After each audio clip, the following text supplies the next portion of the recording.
Now it came to pass when Samuel was old that he made his sons judges over Israel. The name of his firstborn was Joel, and the name of his second Abijah. They were judges in Beersheba. But his sons did not walk in his ways. They turned aside after dishonest gain, took bribes, and perverted justice. Then all the elders of Israel gathered together and came to Samuel at Ramah and said to him, "Look, you are old, and your sons do not walk in your ways. Now make us a king to judge us, like all the nations." But the thing displeased Samuel when they said, "Give us a king to judge us." So Samuel prayed to the Lord. And the Lord said to Samuel, "Heed the voice of the people in all that they say to you, for they have not rejected you, but they have rejected me, that I should not reign over them. According to all the works which they have done since the day that I brought them up out of Egypt, even to this day, with which they have forsaken me and served other gods, so they are doing to you also. Now therefore, heed their voice. However, you shall solemnly forewarn them and show them the behavior of the king who will reign over them." So Samuel told all the words of the Lord to the people, who asked him for a king. And he said, "This will be the behavior of the king who will reign over you. He will take your sons and appoint them for his own chariots and to be his horsemen, and some will run before his chariots. He will appoint captains over his thousands and captains over his 50s. Will set some of them to plough his ground and reap his harvest, and some of them to make his weapons of war and equipment for his chariots. He will take your daughters to be perfumers, cooks, and bakers. And he will take the best of your fields, your vineyards, and your olive groves, and give them to his servants. He will take 1/10 of your grain and your vintage, and give it to his officers and servants. And he will take your male servants, your female servants, your finest young man and your donkeys, and put them to his work. He will take 1/10 of your sheep, and you will be his servants.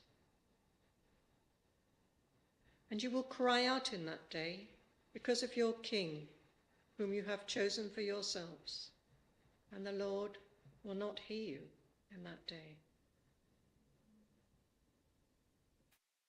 Nevertheless, the people refused to obey the voice of Samuel, and they said, "No, but we will have a king over us, that we may also be like all the nations, and that our king may judge us and go out before us and fight our battles."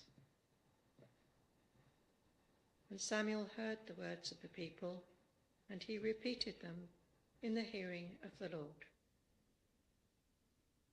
So the Lord said to Samuel, "Heed their voice and make them a king." And Samuel said to the men of Israel, "Every man go to his city."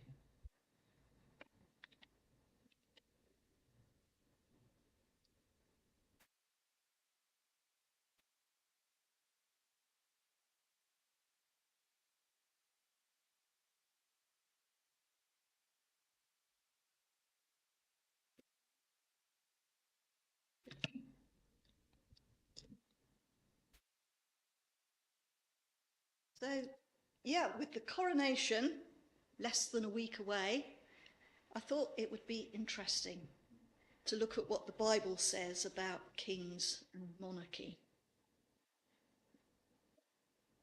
We often hear about King David and King Solomon as heroes of the biblical story, but this passage from 1 Samuel 8, where the Israelites first ask for a king, is kind of a foundational text, really. It's the place where we need to start. And I should say, right at the outset, in case you're worried, in case you're a bit concerned about that reading, that I'm not intending to make any political points about our system of government from this passage. I'm not here to take sides in the debate about the place of monarchy in our society. But in fact, although we hear a lot about kings in the Bible, it's not a black and white picture. I always do this. I always choose enormous subjects to talk about and then have to find the sort of main points to bring out. There are obviously some good kings in the Bible, even though they have weaknesses and flaws and do some bad things, which prove that they are just fallible human beings. There are also some very bad kings, and there's just one, perfect king. But the qualities that make him a perfect king might not be what we immediately expect. So what are some of the words and pictures that come into your mind when you hear the word king? Any ideas? Words, colours, sounds, images?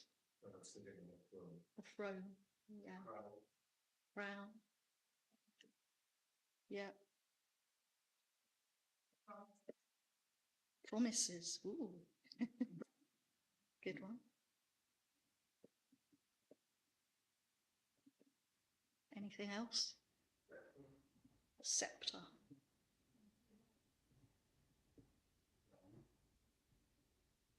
Gold. Palaces.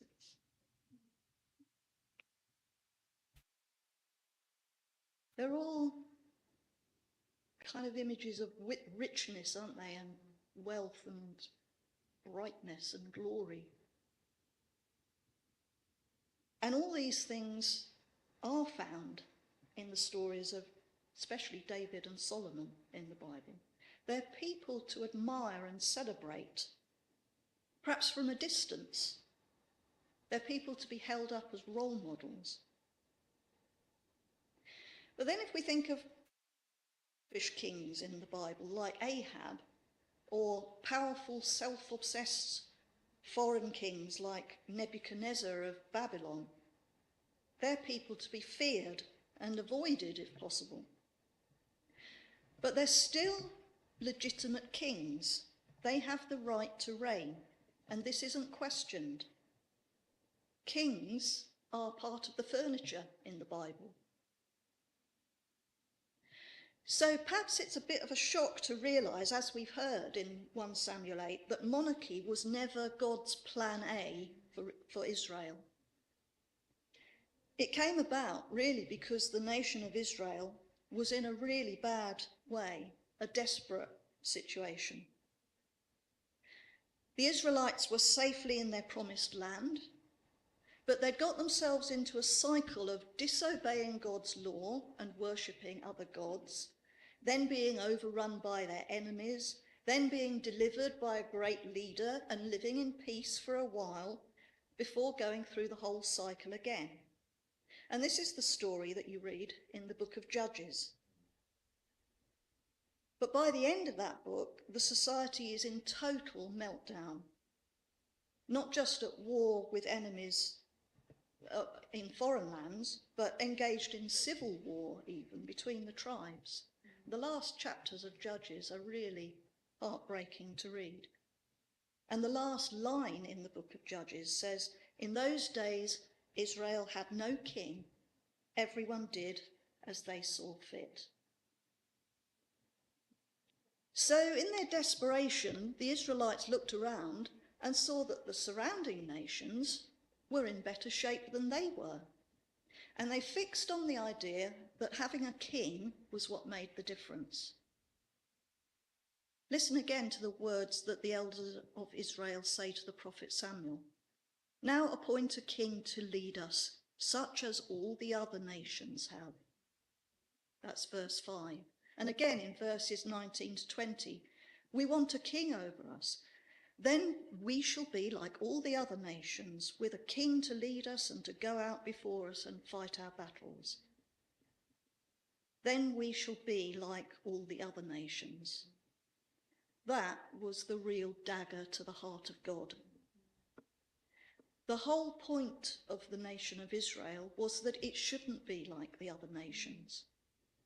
When God chose Abraham in Genesis 12, he says, I will make you into a great nation, and all peoples on earth will be blessed through you. God had chosen this one man and miraculously given him a family. God had saved his people from slavery in Egypt and cared for them throughout their journey to the promised land, even though they tried his patience over and over again. God had given them laws to set them apart from the nations around, laws that ensured the protection of the weakest members of society. The plan was that the other nations would be jealous of Israel's peace and security and would be attracted to their God because of it, not the other way round. But the Israelites rejected that plan. In effect, they rejected their God. Tried to tell them that they were looking with rose-tinted spectacles at the other nations. He told them that it might look wonderful to have this glorious figurehead, but that in the end, the kings would make slaves of them. Their best craftsmen and women would end up making things for the king's sole benefit and pleasure, not for the good of the people.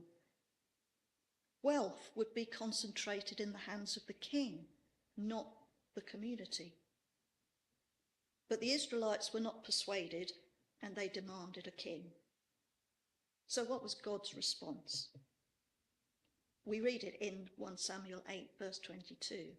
Listen to them and give them a king. God gave in and bowed to the democratic will of the people. You might think that at this stage, God would just wash his hands of the whole thing.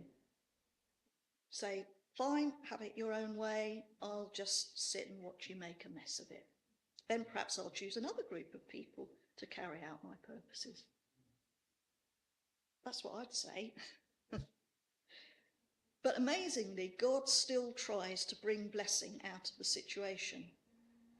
After a bit of a false start with King Saul, God chooses David, a man after his own heart, as 1 Samuel 13:14 puts it, to lead the people into a time of great prosperity that then continues into David's son's reign. This is a brilliant illustration, I think, of the way that God never gives up on us. Even when we make wrong choices, he still works to make the best of a bad job and to keep on trying to bless us. And one other thing that is worth noticing is that actually God sets a boundary in place to try to prevent the Israelite king from being just like the kings of the other nations. I read a really fascinating book recently about the thought of the ancient Near East and how the thinking of the nations around Israel kind of compared and contrasted with theirs. And this book tells me that in the surrounding nations, and especially Egypt, the king was thought to be semi-divine. The king was expected to be a mediator between the people and the gods, making sacrifices to these idols to keep the gods sweet. In other words, the king was expected to act like a priest and bring his people closer to God. But in Israel, priests and kings are kept completely separate. Priests come from the tribe of Levi, and kings come from the tribe of Judah, and neither one does the job of the other. So that means that the king isn't somebody who behaves like the kings of the other nations in the way that they sacrifice to their idolatrous gods. And incidentally, that might explain why God is so angry with King Saul in 1 Samuel 13, when Saul gets tired of waiting for the prophet Samuel to come and bless his army before battle and takes it on himself to make a burnt offering to God. That's the moment when God decides that Saul is no longer fit to be king. Perhaps he's behaving too much like the kings of the surrounding nations, and so he has to go. Even after Saul has been replaced, though, it's not long in the history of Israel before the dream of having a king really does start to go sour. David himself makes a catastrophic mistake in getting another man's wife pregnant and killing her husband to cover it up. David repents, but from that point on, his hold on the kingdom starts to weaken. His son, King Solomon, rules over a prosperous, happy nation at first, but he gradually turns away from God. And at the end of his reign, the kingdom splits in two.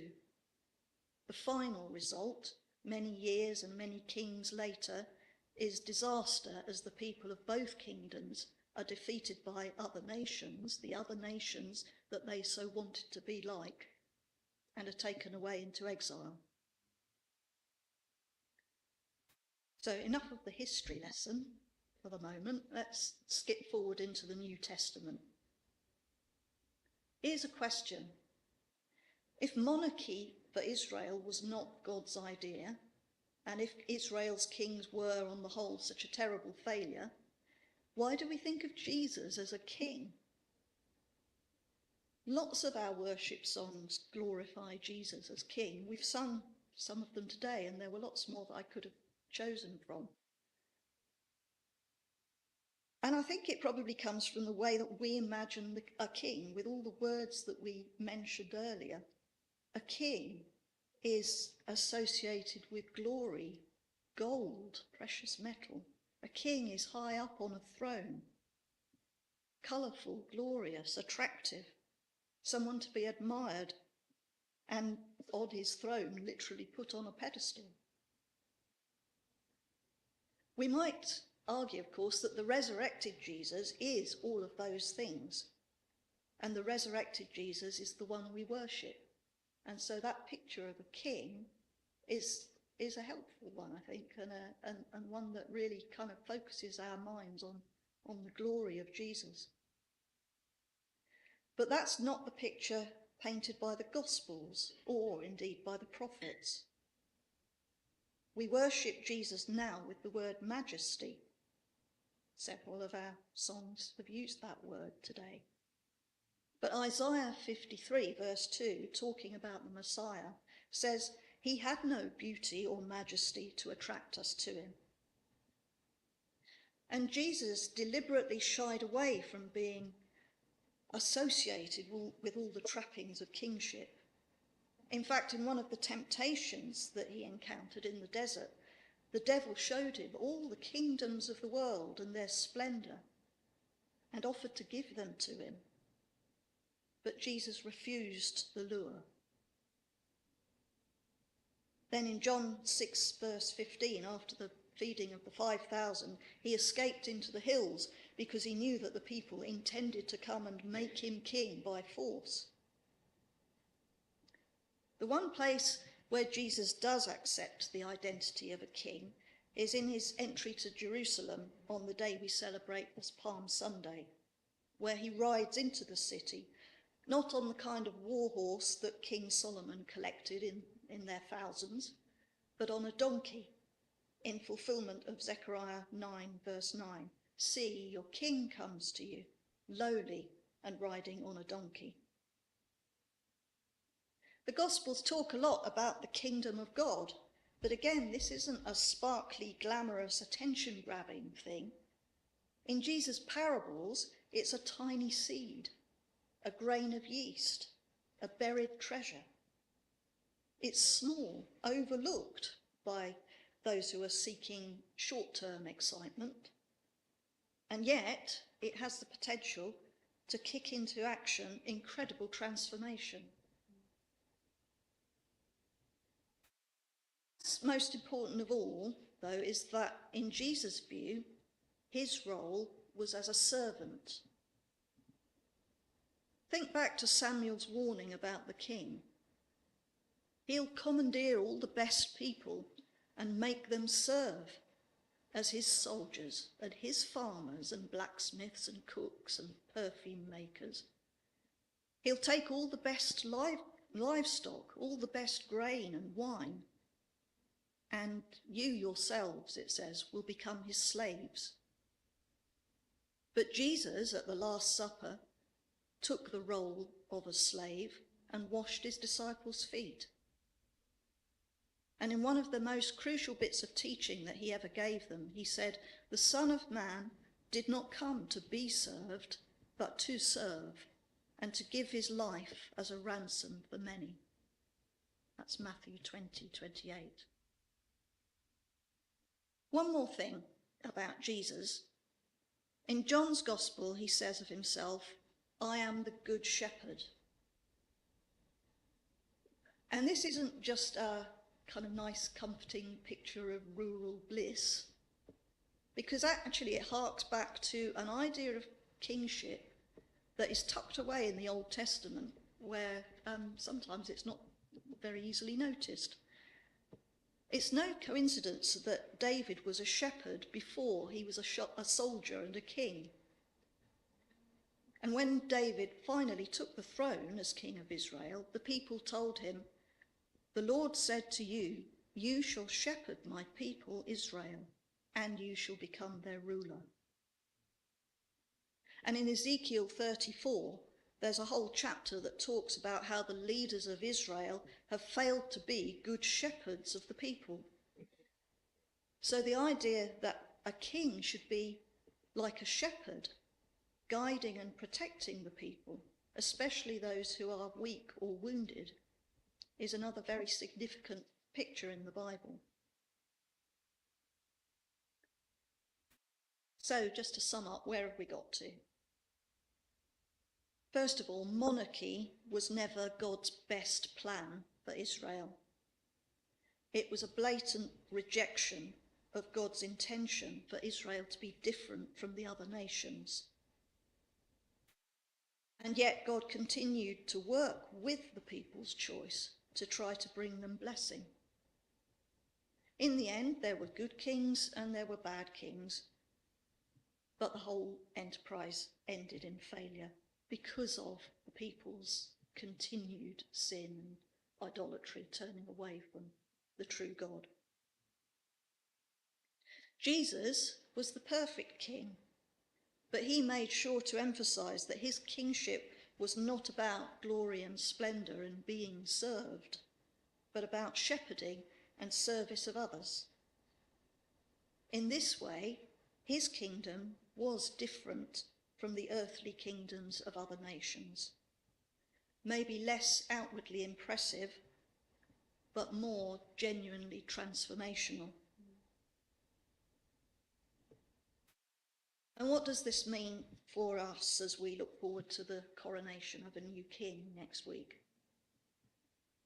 I don't think that any of the history of Israel or the gospel of Jesus can tell us whether or not we should have a monarchy. We've seen that God can let people choose and then work with their choice to maximize the chance of blessing.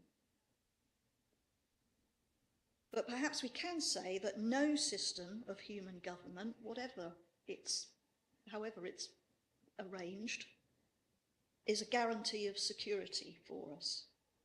Earthly kingdoms can be shaken by enemies from outside and by conflicts within. A king is not a god. A king is not a priest. We shouldn't expect our king to bring the nation closer to God. That's not his job. Ideally, a king is a shepherd and a servant to his people. And And as long as our King holds that principle of service at the top of his mind, I don't think we'll go too far wrong. And finally, the only kingdom that is worthy of our total allegiance is the kingdom of Jesus Christ, which will last forever and be a blessing to all nations on earth.